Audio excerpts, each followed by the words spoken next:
संगीत सरिता।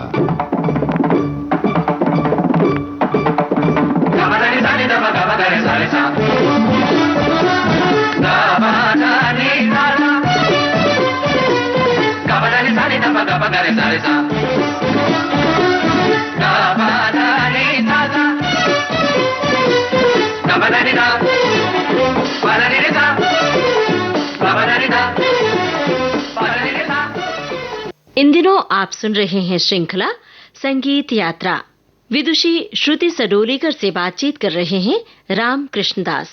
तो आइए सुनते हैं श्रृंखला संगीत यात्रा। श्रुति जी नमस्कार। नमस्कार। हम फिर से विविध भारती के स्टूडियो में आपका स्वागत करते हैं। पिछली कड़ियों में हमने संगीत के तरह तरह की चर्चाएं की। जैसा कि हम सभी को पता है कि बचपन से आपको संगीत के बड़े बड़े कलाकारों को सुनने का मौका मिला है और उनसे भी आपने बहुत सारी ज्ञान हासिल की। संगीत में ठुमरी में भी आप एक महारत हैं और तरह तरह की ठुमरियाँ जानती हैं। हम आपसे यह आग्रह करेंगे कि आप ठुमरी के बारे में बताएं और उसके पीछे जो एनेक्डोट्स वगैरह हैं वो भी बताएं।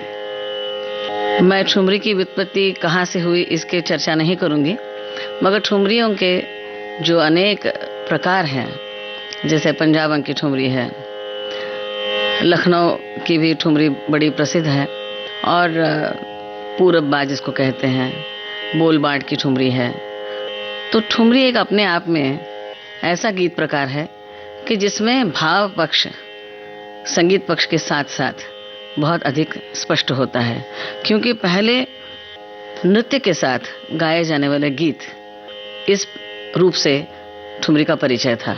और अगर बहुत पीछे जाएं तो पुराण काल में भी ऐसी रचनाएं होती थी कि जिनको नृत्य के साथ गाया जाता था जी।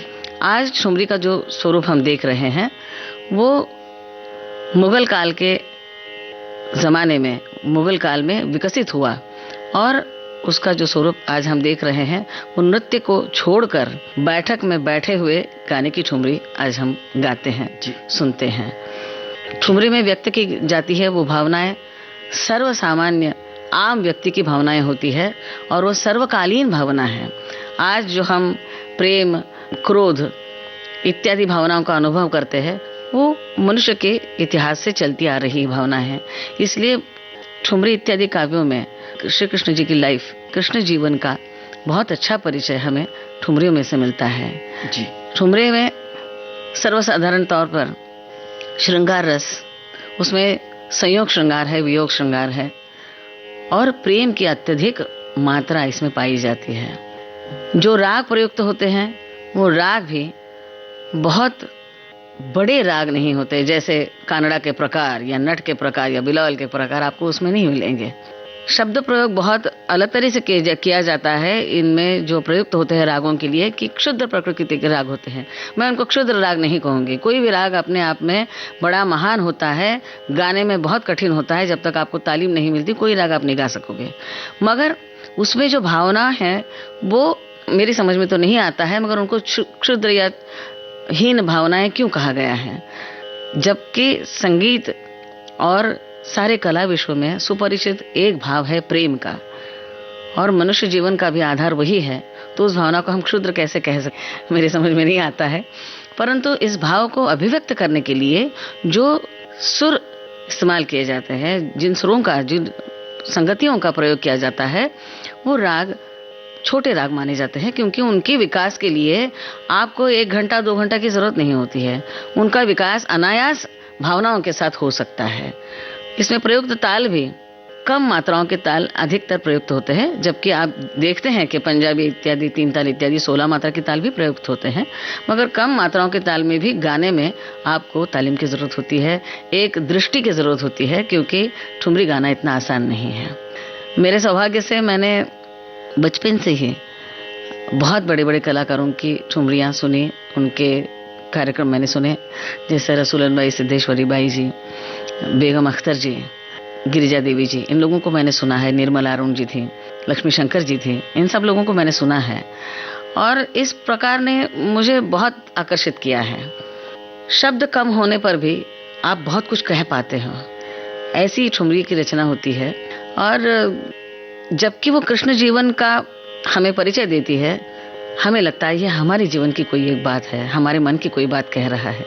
इसलिए ठुमरी का काव्य भी है जो सबको मन आकर्षित कर लेता है सबका। आपको बताने जाऊं कि बेगम अख्तर जी का बहुत सालों तक मैंने गाना सुना था और मेरा सौभाग्य ऐसा है कि बेगम जी एक बार मेरा गाना सुनने के लिए स्वयं मेरे घर पे आई थी और उन्होंने मेरे घर पे भी आकर एक दो रचनाएं मुझे गाकर सुनाई, जो मैंने उनकी परमिशन से टेप करके रखी है। आज मेरे लिए वो बहुत बड़ा धन है। मगर उनकी गायकी में मैंने देखा कि एक सप्तक की उनकी गायकी होती थी, 3.5-4 सप्तक जाने की उनको जरूरत ही नहीं होती थी। उनको जो कहना होता था, उनका कहना एक सप्तक में ही पूरा हो जाता था। एक आवाज में ही वो बहुत कुछ कह जाती थी, क्योंकि उनकी आवाज में एक दर्द था, एक पुकार थी। और दर्द और पुकार, ये दो गुण अगर आपकी आवाज में नहीं है तो आप ठुमरी को प्रभावी रूप से प्रस्तुत नहीं कर सकते हैं।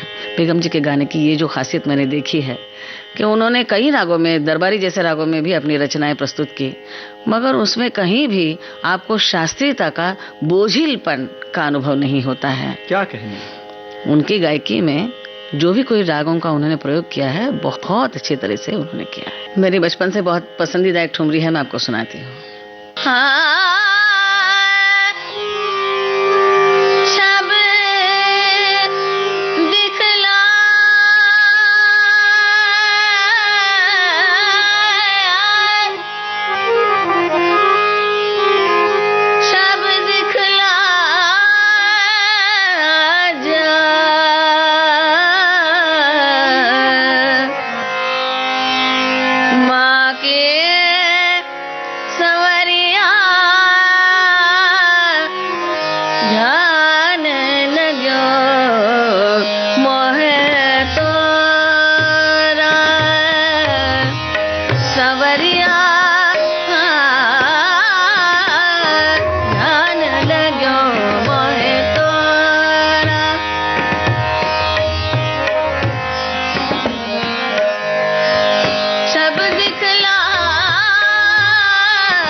नैना रसीले नैना रसीले चाल चलत मतवारी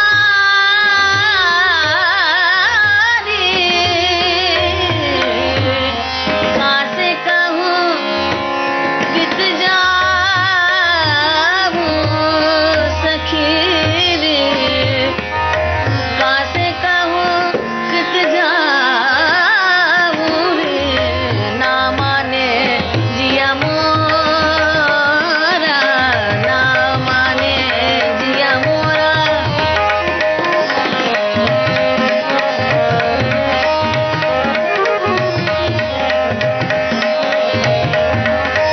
मोरा जिया ना ना माने जिया मोरा सवरिया रे ना माने जिया मोरा सवरिया हो ना माने जिया मोरा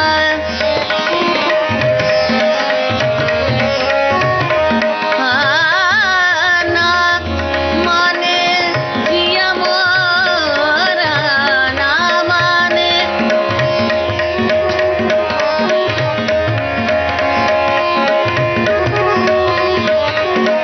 ना माने जिया मोरा सवरिया रे ना माने जिया मोरा सवरिया हो ना माने जिया मोरा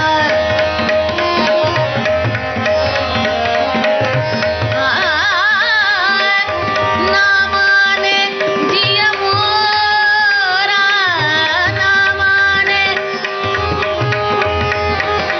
ना माने जिया मोरा ना माने जिया मोरा ना माने जिया मोरा सवरिया हो ना माने जिया मोरा सवरिया ना माने जिया ना माने जिया ना माने जिया मोरा क्या बात है श्रुति जी, न माने जिया मोरा बहुत ही खूबसूरत ढंग से आपने पेश की है, इसका जवाब नहीं। हम इस तरह की और ठुमरी आपसे सुनना चाहेंगे, क्योंकि अभी समय कम है, तो अगले कड़ी में हम ठुमरी के बारे में और चर्चाएं करेंगे। आपको बहुत बहुत शुक्रिया जी, थैंक यू। संगीत यात्रा आप सुन रहे थे। ये श्रृंखला हमारी आमंत्रित कलाकार थी शास्त्रीय गायिका विदुषी श्रुति सडोलीकर। इस श्रृंखला की अगली कड़ी का आनंद लेने के लिए सुनना न भूलिएगा कल का संगीत सरिता कार्यक्रम। विविध भारती के संग्रहालय से प्राप्त इस कार्यक्रम की प्रस्तुतकर्ता रूपाली रूपक।